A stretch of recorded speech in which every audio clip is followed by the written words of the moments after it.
সকালবেলা একটা ছোটো মোটো সারপ্রাইজ পেয়েছি আমার মায়ের কাছ থেকে। মা সকালে কিছু রান্না করে আর পায়েস, তার মধ্যে একটা বড় চকলেট পাঠিয়ে দিয়েছিল বাপির হাত দিয়ে। আর এটা সন্ধ্যেবেলা সারপ্রাইজ পেলাম হাজব্যান্ডের কাছ থেকে। কেক আর পিৎজা নিয়ে হাজির। জন্মদিনের দিনটা আমি খুবই অসুস্থ ছিলাম, যার কারণে আমি কিছু নিজে থেকে করতেও পারিনি।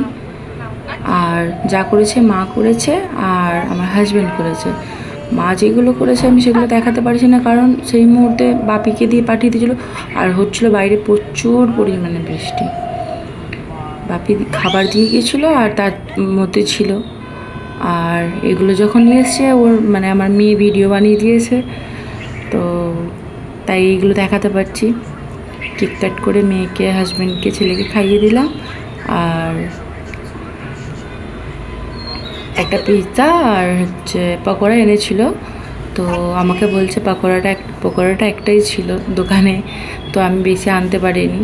আমি বললাম তুমি এনেছো তাই অনেক। মনে করে নিয়ে এসেছে, মনে ছিল যে আমার জন্মদিন আজকে। আমার কাছে এটাই খুব ভালো লেগেছে। আমি আমার বার্থডে দিনটা খুবই ভালোভাবে এনজয় করেছি। বাই।